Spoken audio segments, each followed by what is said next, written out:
Welcome to Mastermind of GK. एक बार फिर से आप लोग का स्वागत है मास्टरमाइंड ऑफ जीके में। फ्रेंड्स, आज एक महत्वपूर्ण टॉपिक को हम लोग देखेंगे।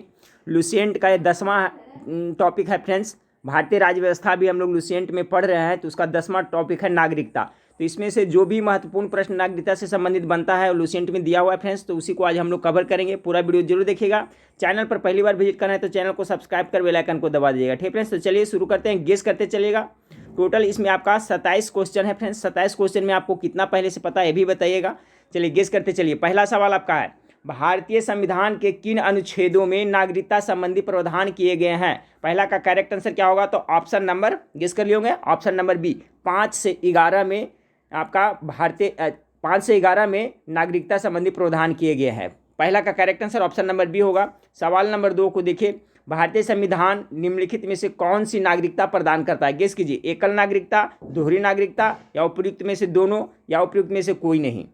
तो 2 नंबर सवाल का करेक्ट आंसर क्या होगा? एकल नागरिकता, option number A correct answer होगा। 3 नंबर सवाल, किस अनुच्छेद के तहत संसद को नागरिकता के संबंध में कानून बनाने का अधिकार प्रदान किया गया है?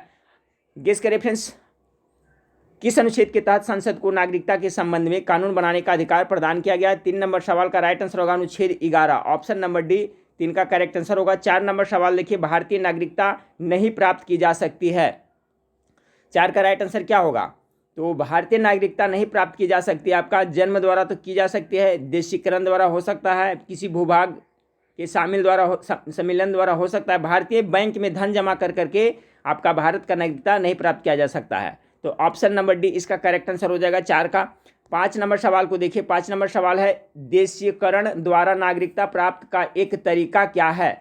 देखिए, देशीकरण के द्वारा नागरिकता प्राप्त की जा सकती है, तो क्या तरीका है? 5 का करेक्ट आंसर हो जाएगा विदेशी पुरुष से विवाह करने पर, ऑप्शन नंबर सी इसका करेक्ट आंसर हो जाएगा। ये देशीकरण हो गया। 6 नंबर सवाल देखिए, नागरिक बनने की निम्नलिखित शर्तों में से एक आवश्यक शर्त क्या है? 6 नंबर सवाल का क्या होगा? राज्य की सदस्यता जरूरी है। ठीक है, ऑप्शन नंबर ए इसका करेक्ट आंसर होगा। सवाल नंबर 7 को देखिए। सवाल नंबर 7 आपका है कि पाकिस्तान से आकर भारत में नागरिकता प्राप्त करने संबंधी प्रावधान का वर्णन निम्नलिखित में से किस अनुच्छेद में वर्णित है? 7 नंबर सवाल का, यानी किस अनुच्छेद में यह कहा गया है कि पाकिस्तान से आकर के भारत की नागरिकता प्राप्त कर सकता है? तो 7 का जो करेक्ट आंसर होगा फ्रेंड्स, ऑप्शन नंबर ए हो जाएगा, अनुच्छेद 6 में ये वर्णित है। ठीक है, 7 का एक करेक्ट आंसर हो जाएगा। 8 नंबर सवाल को देखिए कि नागरिक के लोप होने का एक नियम है। नागरिकता के लोप होने का एक नियम क्या है? 8 का करेक्ट आंसर क्या होगा? गेस करें।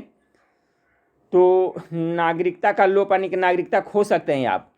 तो परिवार से बिछड़ने पर ये नहीं होगा, भ्रमण के लिए विदेश जाने में भी नहीं होगा, देशद्रोह का अपराध सिद्ध होने पर, यही होगा करेक्ट आंसर। अगर देशद्रोह का अपराध आपके विरुद्ध सिद्ध होता है फ्रेंड्स, तो आपकी नागरिकता खो सकते हैं, आपकी नागरिकता छीन ले जा सकती है, यानी ऑप्शन नंबर 8 का बी करेक्ट आंसर होगा।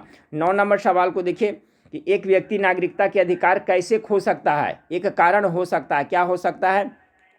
एक व्यक्ति किसी दूसरे देश में 2 महीने के लिए चला जाता है, इससे नहीं होगा फ्रेंड्स। एक व्यक्ति दूसरे राज्य की नागरिकता ले सकता है, बिल्कुल सही है फ्रेंड्स। एक व्यक्ति नागरिकता के अधिकार कैसे खो सकता है? तो क्या कर रहा है कि एक व्यक्ति दूसरे राज्य की नागरिकता ले सकता है, यानी कि 9 नंबर सवाल का जो आपका करेक्ट आंसर हो जाएगा ऑप्शन नंबर बी हो सकता है। ठीक है, चलिए 10 नंबर सवाल को देखें। 9 का राइट आंसर बता दिए फ्रेंड्स। 10 नंबर देखें, 1 मिनट। 10 नंबर सवाल देखें कि निम्नलिखित में से कौन सी शर्त भारत की नागरिकता प्राप्त करने के लिए नहीं है? 10 का करेक्ट आंसर क्या होगा? अधिवास, वंशाक्रम, पंजीकरण, ये तो है। संपत्ति स्वामित्व, ये नहीं है। 10 का करेक्ट आंसर ये हो जाएगा। कौन सी शर्त भारत की नागरिकता प्राप्त करने के लिए नहीं है? तो संपत्ति स्वामित्व जो नहीं है, बाकी वंशाक्रम, अधिवास, पंजीकरण ये सब है। 11 नंबर सवाल को देखिए। 11 नंबर सवाल है, भारत की नागरिकता निम्नलिखित में से किस प्रकार प्राप्त की जा सकती है?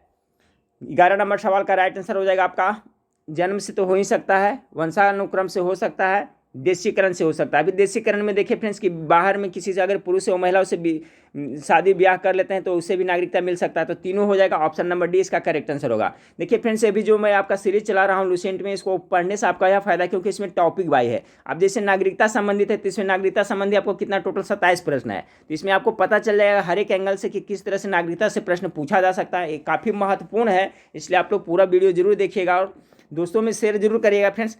चलिए, तो 12 नंबर सवाल हम लोग देख लिए। 11 नंबर सवाल देख लें। 12 नंबर सवाल को देखें, नागरिकता प्राप्त करने व खोने के विषय में विस्तार से चर्चा कहाँ की गई है। ये भी अच्छा सवाल है। 12 का कहाँ की गई है, तो ये आपका 12 का correct answer option number B होगा। 1955 के नागरिकता कानून में आपको विशेष चर्चा किया गया है कि नागरिकता प्राप्त कैसे किया जाता है और खो कैसे सकता है। ठीक है, 1955 के नागरिकता कानून में। 13 नंबर सवाल देखिए, कूट वाला सवाल है आपका। क्या करा आपका, किसी व्यक्ति की भारतीय नागरिकता निलंबित की जा सकती है। ठीक है, यानी किसी भी भारतीय का जो नागरिकता है उसको निलंबित किया जा सकता है। किस तरह से किया जा सकता है, तो 13 का जो करेक्ट आंसर होगा फ्रेंड्स आपका देख लेते हैं। यदि कोई व्यक्ति स्वेच्छा से दूसरे देश की नागरिकता ग्रहण कर लेता है तो ये आपका हो जाएगा। यदि वह नागरिकता का दायित्व परिचित नहीं है, ये गलत है। फिर आपका है, यदि वह भारत सरकार को यह विश्वास हो जाए कि नागरिकता छलपूर्वक प्राप्त किया, तो ये भी इससे भी निलंबित किया जा सकता है, ये भी हो जाएगा। 2 हो गया। और यदि कोई जन्म से देश का नागरिक है किंतु किसी विदेशी राष्ट्र से युद्ध के दौरान वह शत्रु की सहायता पहुंचाने की गतिविधियों में लिप्त पाया जाता है, यानी देशद्रोह का मुकदमा, यानी 1 3 4 हो जाएगा। ठीक है फ्रेंड्स, देखिए इंपॉर्टेंट सवाल है। 1 3 4 ऑप्शन नंबर सी इसका करेक्ट आंसर होगा 13 का। किसी व्यक्ति की भारतीय नागरिकता निलंबित की जा सकती है, तो इसका आप देखो 1 में हो गया फ्रेंड्स, और क्या 3 और 4 इसका हो जाएगा। तो right answer option number C होगा। 14 नंबर सवाल को देखिए, नागरिकता संशोधन अधिनियम 1992 के अनुसार, 14 नंबर सवाल का 92 के अनुसार क्या है, किसी भी बच्चे को भारत में जन्म लेने के कारण स्वतः भारतीय नागरिकता नहीं दी जाती है, तो ये आपका नहीं होगा फ्रेंड्स। भारतीय पुरुष से विवाह करने वाली विदेशी महिला को भारतीय नागरिकता प्राप्त करने का अधिकार मिला है, ये भी आपका नहीं है। 14 नंबर सवाल का क्या करा, नागरिकता संशोधन नियम 1992 के अनुसार क्या है जो पूछ रहा है ना, तो 2 तो नहीं हो गया। आप अब देखिए 14 का सी नंबर ऑप्शन क्या है। सी नंबर आपका ऑप्शन है कि भारत के बाहर पैदा होने वाले बच्चे को यदि उसकी माँ भारतीय है तो उसे भारतीय नागरिकता प्राप्त हो सकती है। ये देखिए इसका करेक्ट आंसर है। ठीक है फ्रेंड्स, 14 का सी, यानी आपका जो आपका नागरिकता संशोधन अधिनियम कितना 1992 था ना, नागरिकता संशोधन अधिनियम 1992 के अनुसार भारत के बाहर पैदा होने वाले बच्चे को यदि उसकी माँ भारतीय है तो उसे भारतीय नागरिकता प्राप्त की जा सकती है। समझ गए होंगे फ्रेंड्स, भारत के बाहर पैदा होता है लेकिन उसका माँ अगर जो भारतीय है तो उसको भारतीय नागरिकता मिलेगी। 15 नंबर सवाल को देखिए, कितने वर्षों तक लगातार बाहर रहने पर नागरिकता समाप्त हो जाती है। चलिए फ्रेंड्स 15 नंबर सवाल का गेस करें राइट आंसर, तो 7 वर्ष तक लगातार। ठीक है, कि आपका 7 वर्ष तक बाहर लगातार रहेगा तो आपकी नागरिकता समाप्त हो सकती है। 15 का करेक्ट आंसर हो जाएगा ऑप्शन नंबर सी। 16 नंबर सवाल को देखिए, 16 नंबर सवाल आपका है, ऐसे सभी व्यक्ति जो खालिस्तान या उसके पश्चात भारत में जन्म ग्रहण किए हो उन्हें जन्मजात भारतीय नागरिक समझा जाएगा। तो 16 का करेक्ट आंसर हो जाएगा ऑप्शन नंबर सी। ठीक है, 26 जनवरी 1950, याद रखिएगा 26 जनवरी 1950 या उसके पश्चात भारत में जन्म ग्रहण किया हो उन्हें जन्मजात भारतीय नागरिक समझा जाएगा। 16 का करेक्ट आंसर सी हो गया। 17 नंबर सवाल को देखिए फ्रेंड्स, 17 नंबर सवाल आपका है, निम्न में से किस स्थिति में किसी भारतीय व्यक्ति की भारतीय नागरिकता समाप्त हो सकती है। 17 का करेक्ट आंसर क्या होगा, त्यागने पर, पर्यावासन पर, वंचित के, जी उपयुक्त सभी, ऑप्शन नंबर डी इसका करेक्ट आंसर हो जाएगा। 18 नंबर सवाल को देखिए, निम्न में से किस स्थिति में किसी व्यक्ति को भारतीय नागरिकता से वंचित नहीं किया जा सकता है। कौन सी स्थिति में भारतीय नागरिकता से वंचित नहीं किया जा सकता है, तो 18 का करेक्ट आंसर क्या होगा, निर्वाचन के दौरान, आपातकाल के दौरान, युद्ध के दौरान, उपयुक्त सभी, इसका भी हो जाएगा ऑप्शन नंबर डी। चलिए अगला सवाल है, 19 नंबर सवाल है, भारतीय संविधान में नागरिकता के प्रावधान कब लागू हुए। नागरिकता का प्रावधान 19 नंबर सवाल का राइट आंसर हो जाएगा 1949 में लागू हुआ था। ठीक है, बी। 20 नंबर सवाल को देखिए, 20 नंबर सवाल आपका फ्रेंड्स कि भारतीय संविधान के अंतर्गत भारत के नागरिकों को वे कौन सा अधिकार प्राप्त है जो गैर नागरिकों को नहीं है। ये भी बहुत इंपॉर्टेंट सवाल है।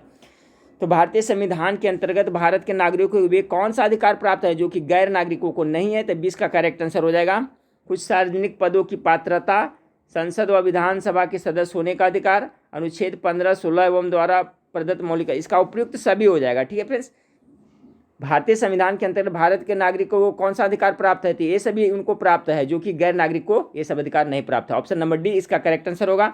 21 नंबर सवाल को देखें, संविधान द्वारा प्रदत्त नागरिकता के संबंध में संसद ने एक व्यापक नागरिकता अधिनियम कब बनाया। संविधान द्वारा प्रदत्त नागरिकता के संबंध में संसद ने एक व्यापक नागरिकता अधिनियम कब बनाया, 21 का, तो आपका 1955 में बनाया। चलिए 22 नंबर सवाल को देखते हैं फ्रेंड्स। 22 नंबर सवाल है, भारत में एकल नागरिकता की अवधारणा अपनाई गई है, कहाँ से लिया गया है? चलिए गेस करिए 22 नंबर सवाल का राइट आंसर क्या होगा।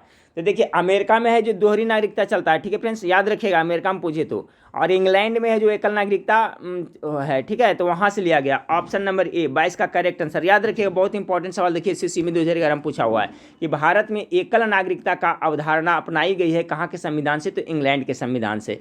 चलिए 23 नंबर सवाल को देखें। भारत में रहने वाला ब्रिटिश नागरिक दावा नहीं कर सकता, क्या नहीं दावा कर सकता? व्यापार और व्यवसाय की स्वतंत्रता का अधिकार का। ऑप्शन नंबर ए इसका करेक्ट आंसर होगा। 24 का, किस देश में दोहरी नागरिकता का सिद्धांत स्वीकार किया गया है? अभी मैंने बताया था फ्रेंड्स, चलिए गेस करिए दोहरी नागरिकता का सिद्धांत कहाँ है? तो 24 नंबर सवाल का कहाँ हो जाएगा? संयुक्त राज्य अमेरिका में। देखिए वही क्वेश्चन आ गया, किस देश में दोहरी नागरिकता का सिद्धांत स्वीकार किया गया? तो संयुक्त राज्य अमेरिका इसका करेक्ट आंसर होगा, ठीक है। 25 नंबर सवाल को देखें। नागरिकता निम्नलिखित में से किन विधियों द्वारा प्राप्त की जा सकती है? 25 का राइट आंसर क्या होगा? तो देखिए जन्म द्वारा तो किया जा सकता है, आनुवंशिकता द्वारा, आनुवंशिकता द्वारा भी किया जा सकता है। उसके बाद में आपका हो गया पंजीयन द्वारा, नहीं अनुरोध द्वारा, पंजीयन द्वारा किया जा सकता है, ठीक है फ्रेंड्स, यानी कि 1, 2, 3 इसका करेक्ट आंसर होगा। 25 नंबर सवाल का right answer option number B होगा, ठीक है। अनुरोध द्वारा नहीं हो सकता, नागरिकता प्राप्त की जा सकती है। तो देखिए नागरिकता फिर से देख लें, नागरिकता निम्नलिखित में से किन विधियों द्वारा प्राप्त की जा सकती है? तो आपका जन्म के द्वारा, आनुवंशिकता के द्वारा और पंजीयन के द्वारा। 1, 2, 3 यानी कि ऑप्शन नंबर बी 25 का करेक्ट आंसर। 26 नंबर सवाल को देखिए फ्रेंड्स। नागरिकता प्राप्त करने के लिए शर्तें निर्धारित करने वाला सक्षम निकाय कौन सा है? 26 का, नागरिकता के लिए शर्तें निर्धारित करने वाला सक्षम निकाय कौन सा है? गेस करें इसका राइट आंसर क्या होगा। 26 का करेक्ट आंसर होगा संसद, ऑप्शन नंबर सी इसका करेक्ट आंसर होगा। इस वीडियो का लास्ट सवाल को देखिए फ्रेंड्स कि भारत का एक नागरिक अपनी नागरिकता खो देगा यदि वह 27 का क्या होगा? यदि वह, पढ़ देता हूँ फ्रेंड्स, भारतीय नागरिकता की परित्याग करता है, स्वेच्छा से अन्य देश की नागरिकता प्राप्त कर सकता है, किसी अन्य देश के नागरिक से विवाह करता है, सरकार की आलोचना करता है। तो इसका राइट आंसर क्या होगा? 27 का हो जाएगा आपका 1 और 2 सही होगा, ठीक है फ्रेंड्स। 1, भारत का एक नागरिक अपनी नागरिकता खो देगा यदि वह क्या करेगा? तो भारतीय नागरिकता का परित्याग करता है तो खो देगा। और 2 नंबर में क्या? स्वेच्छा से अन्य देश की नागरिकता प्राप्त करता है, तो ये 2 स्थिति में वो खो दे सकता है। बाकी ये है जो आपका गलत है, यानी 1 और 2। 27 का right answer option number C हो जाएगा, ठीक है। ठीक है फ्रेंड्स, तो 27 प्रश्न था आपको नागरिकता से। अभी लुसेंट में मैं आपको भारतीय राज्य व्यवस्था टॉपिक वाइज पढ़ा रहा हूँ फ्रेंड्स, तो सभी को समय मिलता है तो बीच बीच में आप पढ़ते रिवीजन करते चलिए, काफ़ी इंपॉर्टेंट है। और देखिए फ्रेंड्स, एक मेरा और चैनल है, उस पर भी मैं क्लास शुरू किया हूँ। आज से कोशिश करूँगा फ्रेंड्स उस पर लाइव क्लास आने के लिए, ठीक है। वो स्टडी फॉर कंपटीशन, वो चैनल भी आप लोग सब्सक्राइब कर लीजिएगा। उसका लिंक इस वीडियो के नीचे डिस्क्रिप्शन में मैं डाल देता हूं, तो उसको भी आप लोग सब्सक्राइब कर लीजिएगा। और आज कोशिश करूंगा फ्रेंड्स 8:30 बजे से उस पर लाइव क्लास आने के लिए, ठीक है। उसका लिंक भी मैं आप लोग को शेयर कर दूंगा। तो चलिए फ्रेंड्स, नेक्स्ट वीडियो में फिर मिलते हैं। देखने के लिए थैंक यू, धन्यवाद।